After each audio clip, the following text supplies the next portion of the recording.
Nagsimula na ang pagbagsak ng ekonomiya ng Rusya at ang Moscow ay nasa malaking gulo ngayon. Hindi ito revelasyon mula sa kanluraning analyst o paratang ng banyagang gobyerno. Ito ay pag-amin mula mismo sa loob ng institusyong pinansyal ng Rusya. Mismong bangko ng Kremlin ang nagsabi, ang matagal nang binabala ng ibang bansa. Pero hindi maganda ang kalagayan nila ngayon. Kapag mismong institusyon na dapat nagpapakalma ay umamin na bumabagsak ang ekonomiya, ibig sabihin lumampas na sa pagtanggi ang pinsala. Ang tanong ngayon ay hindi na kung nahihirapan pa ang Rusya, kundi gaano kalalim ang pagbagsak at ano ang magiging epekto nito sa bansa, kay Putin at sa buong mundo. Simula 2000 at 22 ginawang parang makina ng digmaan ng Rusya ang kanilang ekonomiya, hindi na parang pamilihan. Ginawa na ang lahat para manatiling may pondo ang militar, maitago ang epekto ng parusa at mahikayat ang mamamayan na kontrolado ang sitwasyon. Sa loob ng ilang panahon, gumana ito. Ipinagmalaki ng mga opisyal ang katatagan, binanggit ang gross domestic product na nagpapakitang lumalago. Maging ang state television ay nag-angkin na matatag pa rin ang Rusya sa kabila ng pagkakahiwalay. Pakinggan mo ang sinabi ng embahador ng Rusya tungkol sa ekonomiya ng Rusya sa isang kamakailang panayam. Nakauwi ako ng ilang beses sa bansa noong nakaraang taon at wala akong napansing pagbagsak. Sa kabila ng lahat ng pagtangging ito, sa likod ng tabing, nakita ng mga tao ang pagtaas ng presyo, pagkaubos ng mga paninda sa mga istante, at ang ruble na pababa ng pababa ang halaga bawat buwan. Ang sistema ay gawa sa mga ilusyon at hindi ito tatagal. Ngayon, sa isang bihirang sandali ng katapatan, inamin na rin ng Bangko Sentral ng Rusya ang matagal nang itinatago ng Kremlin sa loob ng maraming buwan. Bumagsak na ang ekonomiya. Ayon sa opisyal na datos, bumaba ang gross domestic product ng Rusya sa unang at ikalawang quarter ng 2000 at 25 na tanda ng resesyon. Malaking problema ito para sa ekonomiya ng Rusya. At interesante dahil maraming pinagmulan ang nagbibigay ng babala. Noong Hunyo, sinabi ni Maxim Reshetnikov, ministro ng ekonomiya, na malapit nang mag-recession ang Rusya. Makalipas ang ilang linggo, kinumpirma ng Oxford Economics na ang bansa'y nasa bingit na ng pagbagsak. Dumarami na ang pag-aalala sa sistemang pinansyal ng Rusya. Noong nakaraang linggo, tinawag ni Sberbank Chief Executive Officer Herman Gref na teknikal na stagnant ang ekonomiya at inulit ang babala noong Hulyo at Agosto na halos zero ang paglago. Kung random Western analyst lang, pwedeng baliwalain. Pero ito'y mahalagang mga neutral na boses. Si Reshetnikov ay kumakatawan sa economic team ng gobyerno, habang ang Oxford Economics ay nagpapakita ng pananaw ng international na merkado sa Russia. Si Gref ay isa sa pinakamakapangyarihang tao sa pribadong sektor ng Russia. Kapag pare-pareho ang sinasabi ng tatlo, malinaw ang mensahe. Hindi ito panandali ang problema. Isa itong malalim at pangmatagalang pagbagsak. Hindi na maikakaila ang katotohanan. Bumabagsak ang ekonomiya ng digmaan ng Russia at kahit ang pinakatapat nilang institusyon ay di na maitago ang pinsala. Para maintindihan kung bakit mahalaga ang pag-amin na ito mula sa Bangko Sentral ng Russia, kailangan nating umatras at tingnan kung paano binuo ng Russia ang ekonomiya ng digmaan nito sa simula pa lang. Nang tumama ang mga parusa matapos sakupin ang Ukraine, agad kumilos ang Kremlin para pigilan ang panik sa bansa. Nagpatupad sila ng capital controls para pigilan ang paglabas ng pera. Lalo pang pinursige ang pag-export ng langis at gas, kahit na nangangahulugan ito ng pagbebenta sa mas mababang presyo sa mga bansa tulad ng China at India. Kahit sa bansa, malakas ang propaganda para ipakitang maganda ang ekonomiya at bigo ang kanluran. Naging matatag ang sitwasyon. Naprotektahan ang rublo, tumakbo ang mga pabrika, at nabayaran ang mga sundalo. Sa unang tingin, naiwasan ng Russia ang pinakamasama. Pero ilusyon lang karamihan ng katatagan nito. Hindi nakikinabang ang karaniwang tao sa paglago na ipinagmamalaki ng mga leader ng Russia. Tumaas ang gross domestic product dahil sa malaking gastos ng gobyerno sa tangke, misil, at bala. Maaaring maganda sa papel ang ekonomiya, pero hindi nito nalalagay ang pagkain sa mesa o nagpapamura ng gamot. Habang ipinangangaral ang paglago, unti-unting tumaas ang presyo ng bilihin. Lumiit ang halaga ng ipon at humina ang ruble. Ramdam ng mga tao ang hirap sa bulsa. Kahit sinasabi ng mga opisyal na mas malakas ang Russia sa kabila ng mga parusa. Ngayon pati Bangko Sentral ng Russia ay napilitang umamin na hindi na kayang panatilihin ang kwento. Hindi basta-basta nagbibigay ng pahayag ang ganitong institusyon. Tungkulin nito ang panatilihing kalmado ang tao, magpakita ng kumpiyansa, at pigilan ang pagkapanik. Ipinapahiwatig nitong may bitak na, ibig sabihin, masyado nang malaki ang problema para maitago. Palatandaan ito na alam ng pamunuan ng Rusya ang simula ng pagbagsak. Kaya't ang tanong, bakit ito nangyayari? Sa totoo, hindi lang isa ang dahilan kundi pinagsama-samang salik ang nagtulak sa pagbagsak ng ekonomiya. Mas malakas ang epekto ng mga parusa kaysa inaasahan ng Kremlin. Maraming industriya ang nawala, ang akses sa pamilihan, teknolohiya, at pananalapi ng kanluran. Tumalikod na ang Europa, dating pinakamalaking consumer ng langis at gas ng Russia. Umasa ang Moscow sa sikretong flotang luma ng oil tanker para ilipat ang langis sa bagong mamimili. Kadalasan may malaking diskwento. Patuloy nitong pinapadaloy ang kita. Ngunit mas maliit na lamang kumpara sa dati. Bumaba ng higit 20% ang kita ng Russia sa langis at gas ngayong taon, na naging halos 603 trilyong rubles kumpara sa nakaraang taon. Noong Agosto, bumaba ng 35% ang kita kumpara sa nakaraang taon, na naging 505 bilyong rubles kada buwan. Malaking dagok yan sa budget. Ang perang dating gamit sa pensyon at paaralan ay ngayon sinusunog na lang para mapanatili ang digmaan. At dahil napilitan ang gobyerno na baguhin pababa ang taunang forecast nito ng halos isang kapat, mabilis na lumulubog ang kabuang kita. Alam nating kailangan ng pera sa ekonomiya. At dahil kaunti na lang ito, nagkakagulo ang lahat. Hindi lang parusa ang dahilan ng pagbagsak. Mismong mga desisyon ng Rusya ang nagpapalala ng sitwasyon. Lumobo ng husto ang paggasta sa militar. Sa ngayon, higit sa 1/4 ng buong pambansang budget ang napupunta sa depensa. Hindi tahimik ang pagbabagong iyon. Nabawasan ang serbisyong panlipunan, kalusugan, at pag-unlad ng rehiyon para ipagpatuloy ang paggawa ng mga tangke. Simple lang ang lohika, baril kaysa mantikilya. Pansamantalang susuporta ito sa digmaan, ngunit nauubos ang natitirang ekonomiya. Nagkamali rin ang ibang imperyo noon. At pag-uusapan pa natin ito mamaya sa video. Patuloy na bumabagsak ang ruble mula sa isang krisis patungo sa isa pa. Noong 2000 at 23 at 2000 at 24 ilang beses na halos bumagsak ng tuluyan ng pera. Sa bawat pagkakataon, ang sentral na bangko ay kumilos sa pamamagitan ng matitinding pagtaas ng interest rate para mapigilan ang patuloy na pagbagsak. Pero may kapalit ang mga pagtaas na iyon. Nahihirapan ang maliliit na negosyo na umutang, tumaas ng husto ang bayad sa mortgage, at napilitan ang mga pamilya na magtipid. At dahil limitado ang pag-aangkat, lalo pang tumaas ang presyo ng mga pangunahing bilihin. Kapag bumababa ang halaga ng ruble, mas nahihirapan ang mga karaniwang Ruso. Ang pagtatanggol sa pera ay pansamantalang tumutulong, pero pumipigil sa paglago. Hindi lumalago ang ekonomiya, kundi naghahanda lang. Malaking dagok din sa ekonomiya ang pagkawala ng tao. Simula ng digmaan at lalo na pagkatapos ng mobilisasyon, mahigit 1 milyong Ruso ang umalis ng bansa. Karamihan ay kabataang edukado at bihasa, mga manggagawa sa teknolohiya, inhinyero, doktor, at negosyante.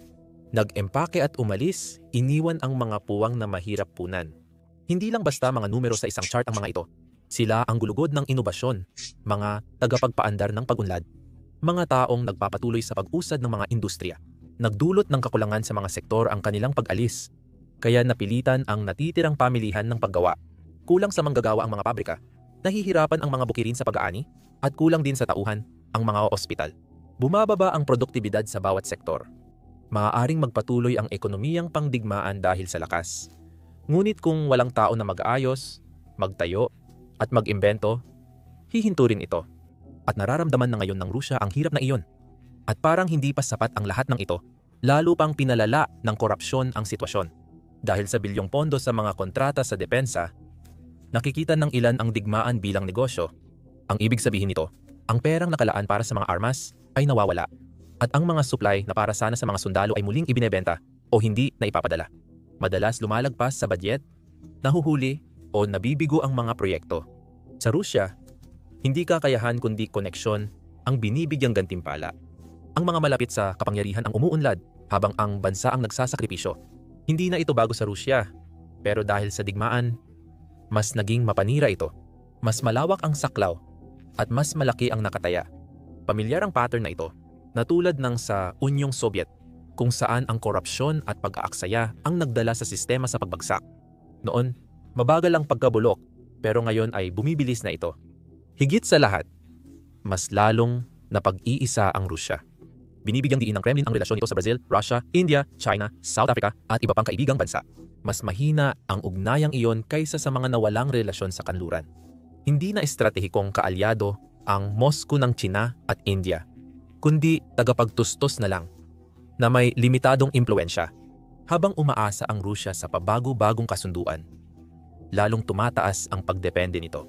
Ang dating masiglang ekonomiyang konektado sa Europa ay lumiit at naging tindahan ng murang paninda. Umaasa na lang sa iilang mas makapangyarihang mamimili.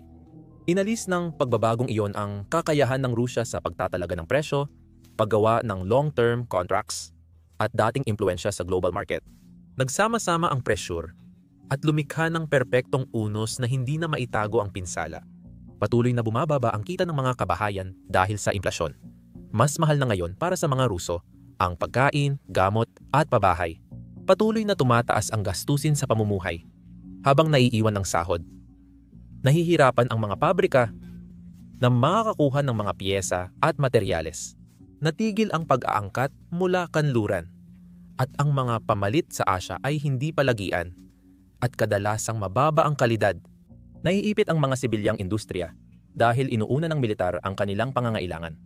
Bumaba ang budget ng mga lokal na pamahalaan, lalo na sa mahihirap na rehiyon. Pinuputol ang mga pangunahing serbisyo habang inuuna ng Moscow ang yaman para sa digmaan. Kaya nahuhuli ang mga paaralan, klinika, at transportasyon. Araw-araw nararanasan ito ng mga tao, sa bulsa, komunidad, at nakasanayan. Hindi magtatagal ay lilitaw din ang ganitong realidad.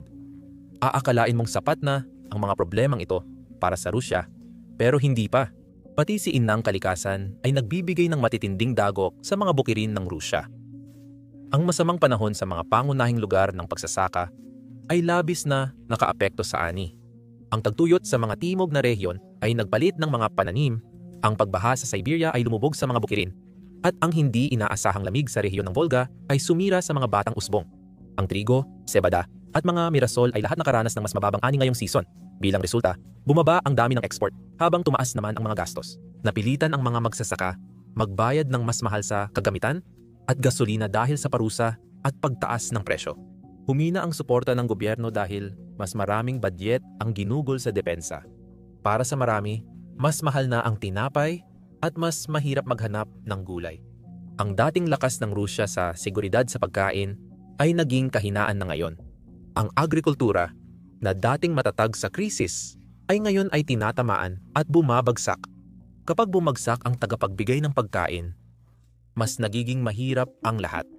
Bukod sa mga problemang ito, idagdag pa ang bumagsak na sistemang pangkalusugan ng Rusya. Nahihirapan ang mga ospital sa iba't ibang rehiyon dahil kulang sa gamot at gamit medikal.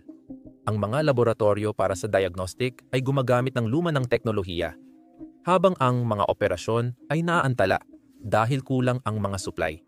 Sa rural na lugar, nagsara or nagbawas ng staff ang mga klinika. Sobra ang trabaho ng mga doktor. Kadalasan ay walang sahod habang sinusubukang makasabay sa pagtaas ng presyo ng bilihin. Mas nahihirapan ang mga pasyenteng may malalang sakit na makakuha ng gamutan. At pagdating sa pangangalaga sa sanggol at ina, mas malaki ang kanilang pagdurusa. Sa kabuuan, magulo talaga ang kalagayan ng kalusugan. Kapag inuuna ng Kremlin ang gastos sa digmaan, tumitindi ang panganib ng mga sakit at nadaragdagan ang pagdurusa ng maraming Ruso. Ito ang dahilan kung bakit napakahalaga ng anunsyo mula sa bangko ng Rusya.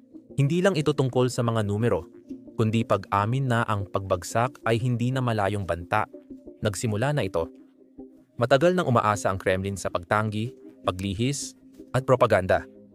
Panatilihing kalmado ang publiko at buo ang kanilang kwento. Ngunit ngayon, kahit ang sarili nilang institusyong pinansyal ay hindi na kayang panatilihin ang pagpapanggap. Malinaw ang mensahe. Bumabagsak na ang ekonomiya ng digmaan at lalaganap pa ang epekto nito lampas sa kagawaran ng pananalapi. Ang totoong tanong ay, ano ang susunod? Sa Rusya, ang pagbagsak ay nagdulot ng pagbabago sa pananaw ng publiko. Lumalala ang kaguluhan at pag-aalboroto. Lubhang naapektuhan ang matagal ng imahe ni Putin bilang tagapangalaga ng katatagan. Hindi sa kasaganaan itinayo ang imaheng iyon, kundi sa pagiging predictable. Kung titigil ang mga tao sa paniniwala na kayang panatilihin ng Estado ang katatagan ng kanilang buhay, magsisimula ng mabasag ang pundasyon ng kapangyarihan nito. Ang pagkawala ng tiwala ay makikita sa pagdami ng mga itim na pamilihan. Ang mga tao ay bumabaling sa mga informal na sistema para lang makaraos. Ang pagbabagong ito ay nagpapahina sa kontrol ng Estado at nagbubukas ng pinto sa mga bagong panganib. Kapag nawala ang tiwala at humina ang kontrol, kahit maliit na abala, ay pwedeng lumala. Ang pagguho ng tiwala ay direktang humahantong sa susunod na panganib, ang mismong pagsisikap sa digmaan. Parehong mabigat ang pinagdadaanan ng militar ng Rusya at ang presyur sa ekonomiya nila. Mahal ang pagpapanatili ng hukbong may sapat na armas, sasakyan, at bala kahit sa panahon ng pag-unlad. Halos imposibleng mapanatili ito kapag lumiit ang ekonomiya. Ang mga pabrika na dati ay gumagawa ng mga produktong sibilyan ay ginawang pabrika ng armas. Ngunit kahit ang mga pabrikang iyon ay nakakaranas na rin ng kakulangan. Hindi na madaling makakuha ang Rusya ng modernong teknolohiya mula Europa at Estados Unidos. Hindi na nila makuha ngayon ang chips, sensor, at precision machinery na kailangan sa modernong digmaan. May mga pamalit naman, ngunit mas mabagal ang mga ito. Mas mahal, at kadalasan ay hindi kasing tiwala. Ang resulta ay isang makinaryang militar na bumababa ang kahusayan, kahit na patuloy na tumataas ang mga pangangailangan sa larangan ng labanan. Direktang nararamdaman ng mga sundalo ang hirap na iyon. Ang sahod na dati ay malaki, ngayon ay kinakain ng inflasyon at madalas pang naantala ang bayad. At pagdating sa mga kagamitan na magpapapanalo sana sa Russia, mas malala pa. Madalas luma o sira-sira ang mga kagamitan at kulang na kulang ang mga supply. At para sa mga ipinadala sa harapan, parang walang katapusan ang digmaan, habang lalong lumalala ang kalagayan ng kanilang mga pamilya sa bahay. Ang pagkakahiwalay na yan ay sumisira sa moral. At ang moral ay hindi lang basta sukatan. Isa ito sa pinakamahalagang yaman ng kahit anong hukbo. Maaaring mag-imprenta ng pera o magpa-draft ng tao ang gobyerno. Ngunit hindi nito kayang ibalik ang paniniwala sa tagumpay kapag nawala ito. At hindi lang mga sundalo o mahihirap ang apektado ng mga problemang ito. Kahit ang mga elite ng Rusya ay nakakaranas din ng sarili nilang uri ng pressure para sa kanila. Hindi lang pinansyal kundi pati psikolohikal na ang pressure. Sa gitna ng lahat ng kaguluhang nangyayari, naglabas ang YouTube ng nakakagulat na anunsyo. Nagbabayad ito ng $64 milyon kada araw sa mga creator. Bakit? Well, dahil kulang ang YouTube sa mga creator. Kaya nakikita mo sa homepage ang mga video na may mas mababa sa 1,000 views, tulad nito. Ngayon, hindi ibig sabihin na lahat ay kailangang magsimula ng channel. Pero kung naisip mong magsimula ng YouTube o faceless channel, ngayon ang tamang panahon. Nagbabayad ang YouTube ng milyon-milyon araw-araw sa mga creator. At mas pinupush nito ngayon ang mga bago at maliliit na channel kaysa dati. Sigurado akong marami kang tanong kung paano magsimula at palaguin ang channel.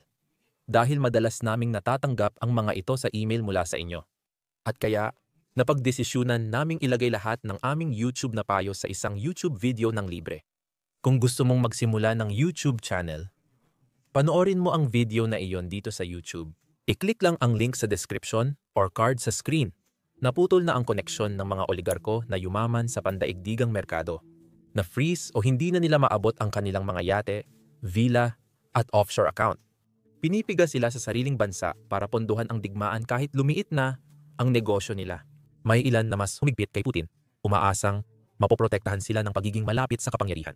Tahimik na inililipat ng iba ang kanilang ari-arian sa ibang bansa gamit ang shell company, crypto at dayuhang tagapamagitan para protektahan sa kumpiska o pagbagsak. Hindi lahat nakakatakas sa galit ni Putin. Sa gitna ng bagsak na ekonomiya, may ginagawang halimbawa para balaan ang iba. Sa mga nakaraang buwan, sunod-sunod na pagkamatay ang yumanig sa elite. Simula kay Roman Stadovoit, natagpuang patay sa sasakyan ang dating kalihim ng transportasyon ilang oras matapos matanggal sa pwesto. Ayon sa ulat, sinasabing pagpapakamatay ito, pero ang tiempo at mga pangyayari ay kaduda-duda. Iniimbestigahan siya sa umano'y paglustay ng mahigit bilyong rubles para sa depensang kuta. Ang dating deputy niya pansamantalang gobernador ng Kursk ay inaresto ngayong taon at iniulat na tumestigo laban sa kanya. Malinaw. Hindi na garantiya ng kaligtasan ang katapatan. Sumunod, si Andrei Badalov, vice-presidente ng Transneft, ay nahulog mula sa balkonahe noong Hulyo. Isang mataas na opisyal sa industriya ng langis. na konektado sa estado, namatay sa paraang kahalintulad ng mga insidente nitong mga taon. Isa siya sa mga opisyal, tycoon at konektadong tao na namatay sa di paliwanag na pagkahulog, biglaang pagpapakamatay o aksidente. Ang ilan ay iniimbestigahan, ang iba naman ay basta na lang nawalan ng pabor. Ngayon, itinatanggi ng Kremlin na may nangyaring masama, pero totoo ang takot. Ayon sa dating opisyal, may klima ng paranoia kung saan nagmamasid ang lahat at walang alam kung sino ang sunod. Nawawala na ang tiwala at kapag nangyari ito sa taas, mabilis bumagsak ang lahat. Ngayong malinaw na ang sitwasyon sa bansa, naisip mo na ba kung paano ito nakaapekto sa mundo? Hindi lang sa Russia ramdam ang epekto ng pagbagsak na ito. Sa umpisa pa lang, ramdam na ng mundo ang epekto sa merkado ng enerhiya at pagkain. Kapag nilimitahan ng Russia ang export ng gas, langis o butil, tumataas ang presyo sa mundo. Apektado pati malalayong bansa, tumataas ang gastos sa pagpainit sa Europa at presyo ng pagkain sa Afrika at Asia. Kabado pa rin ang mga merkado dahil handang gawing sandata ng Kremlin ang likas na yaman.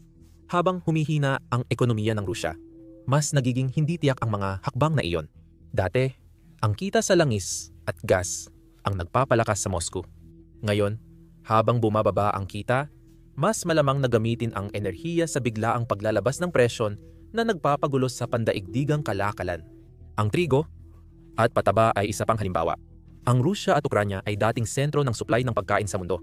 Ang digmaan at mga parusa ay humadlang sa daloy, kaya nag-aalala ang mga umaangkat sa kakulangan. Kung humina pa ang ekonomiya ng Rusya at maapektuhan ang agrikultura, posibleng magdulot ito ng totoong kakulangan. Ang bawat pag-uga sa global na kalakalan ay nagpapalala ng implasyon sa mga bansang hirap na, mula Europa, Timog Amerika, hanggang Afrika. Habang bumabagsak ang Rusya, kumakalat ang epekto nito at naaapektuhan pati ang mga nasa labas ng kanilang hangganan. Ang pagbagsak na ito ay nagpapakita ng pagbuwag sa sistemang binuo ni Putin sa loob ng 20 taon. Hindi tungkol sa kasaganaan o kalayaan ang pamumuno niya, kundi sa pag-aalok ng kaayusan at pangakong matatag ang buhay kahit may limitasyon. Wasak na ngayon ang kasunduang iyon. Sinira ng digmaan ang mga kondisyon na nagpapanatili nito dahil pinili ng Kremlin ang komprontasyon at militarisasyon. Dahil dito, naisapanganib nila ang katatagan ng bansa. May mga alingaw-ngaw ditong hindi kayang kalimutan ng kasaysayan. Sa late 1980 na pasama sa parehong bitag ang Unyong Sobyet. Dahil sa dekadang paggastos sa militar, naghirap ang ekonomiya, napabayaan ang serbisyong panlipunan, humina ang konsumo at lumaganap ang korupsyon. Nang magpatupad ng reforma, sobrang marupok na ang sistema para makasunod. Dumami ang kakulangan, kumalat ang kaguluhan, at bumagsak ang lipunan. Inulit muli ngayon ang ganitong pattern. Ulit, ang gastos sa digmaan ay nagpahirap sa ekonomiya, at ang korupsyon at maling pamamahala ay nagpapahina sa bisa nito.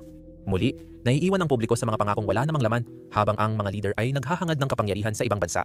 Sabi ng ilan, mas matatag ngayon ang Rusya kaysa Unyong Sobyet at nakaangkop na ito sa parusa at may bagong ugnayan sa Asya. Totoo naman iyon, pero relatibo ang lakas.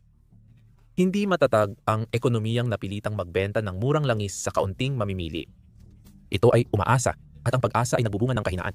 Ang mismong mga kaalyado na inaasahan ng Rusya tulad ng China ay nakikinabang sa kahinaang iyon. Bumibili sila ng murang enerhiya at tinatrato ang Rusya bilang nakababatang kaalyado, hindi kapantay.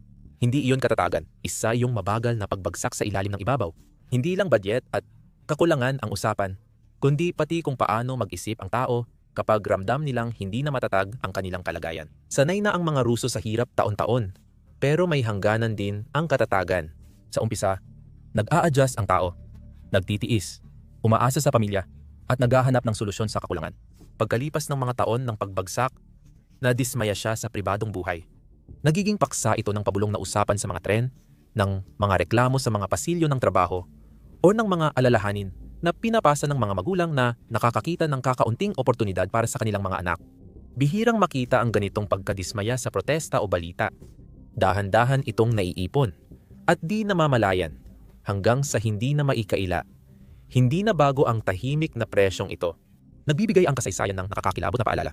Ang Unyong Sobyet ay tila hindi matitinag hanggang sa dumating ang sandali na ito ay bumagsak. Ang kaibahan ngayon ay hindi bumabagsak ang Rusya sa panahon ng kapayapaan. Bumabagsak ito habang nakikipaglaban sa isang digmaan. Isang digmaan na inuubos ang yamang kailangan ng estado para mabuhay. kaya lalo itong mapanganib. Ang kahinaan sa loob ng bansa at ang labanan sa labas ay nagtutunggali at kapag pinagsama, lalo nilang pinapalala ang kaguluhan. At ang kaguluhan ay humahantong sa mas mapanganib na tanong. Ano ang susunod? Kadalasang hindi bukas sa pagbabago ang mga sistemang nakapaligid sa tao. Namuno si Putin na parang walang kinabukasan, pero laging may bukas. Kapag walang malinaw na tagapagmana o matibay na institusyon, nagiging sugal ang bawat pagbabago. Alam ito ng mga elite. Tahimik silang gumagalaw at nagmamasid. Walang tiyak na kikilos muna. Ramdam din ito ng mga tao. Ang pagkabahala dahil alam mong palapit ang hinaharap kahit di nababanggit. Ang kawalan ng plano ay hindi nangangahulugan ng katatagan. Ibig sabihin ito, kapag dumating ang pagbabago, ito'y darating ng magulo. Kaya mahalaga ang anunsyo ng Bangko ng Rusya. Hindi lang ito chart ng implasyon o paglago, kundi pag-amin na hindi natugma ang kwento sa realidad. Para sa mga karaniwang Ruso, patunay ito ng hirap na nararanasan nila sa bulsa at tahanan. Para sa mga elite, nagpapadala ito ng nakakakilabot na senyales na ang sistemang inaasahan nilang magprotekta sa kanila ay nanghihina. At para sa mundo, paalala ito na ang pagguho ng Rusya ay hindi mananatili lamang sa loob ng kanilang sariling mga hangganan. Ang pagbagsak ng ekonomiya, krisis pampolitika, at pagod na militar sa nuklear na bansa ay laging may epekto sa labas. Kaya mataas ang panganib ngayon. Nasa panahon na ng kawalang katiyakan ang Rusya at bumabagsak ang ekonomiyang pangdigmaan. Sa puntong ito, hindi na maiiwasan ang mensahe. Hindi na lamang nasa gilid ng krisis ang Rusya. Nasa gitna na ito ng krisis. Bumabagsak na ang mga numero. Nag-aalarma na ang mga bangko. Pati ang mga opisyal na dati nagtatago ng katotohanan ay umaamin na hirap na ang ekonomiya at malapit nang bumagsak. Para sa mga karaniwang Ruso, hindi ito isang abstraktong usapan. Ibig sabihin nito ay mas mataas na presyo, mas kaunting trabaho, at ang palagiang takot sa kung ano ang susunod na mangyayari. Para sa Kremlin, ibig sabihin nito ay ekonomiyang di na kayang kontrolin sa pamamagitan ng mga islogan at panandali ang hakbang. Kaya saan ito patutungo? Kaunti ang pagpipilian at lahat mahirap. Pinakamabuti ng magawa ng Kremlin ay maantala ang pagbagsak sa pagtapal ng problema. Maaring mangutang pa o mas umasa sa Tsina.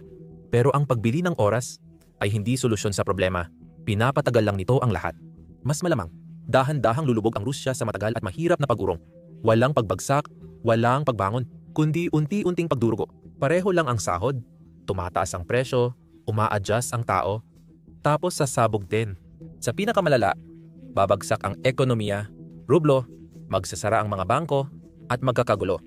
Magkakaroon ng protesta sa kalsada, at magwawala ang Kremlin sa bansa at labas nito. Anumang landas piliin, narito na ang pagbagsak. Makikita sa mga numero at balitang di nila maitago. Tahimik na nababahala ang mga elitista na nawawala na sa kanilang kontrol ang sistemang pinagmulan ng kanilang kayamanan. Hindi lang ito tungkol sa resesyon, kundi sa estado na naubusan na ng paraan, pera, talento at oras. Ang dating makinarya ng digmaan na nagbuklod sa bansa, ngayon ay sumisira na rito. Pati mga institusyong gaya ng sentral na bangko na nilikha para protektahan ang ilusyon ay nagsisimula ng magsabi ng totoo. Para sa Rusya, ang ekonomiya ay hindi na isang bagay na dapat pamahalaan, kundi isang bagay na kailangang pagtagumpayan para mabuhay. Para sa mundo, nagsisimula pa lang ang mga epekto.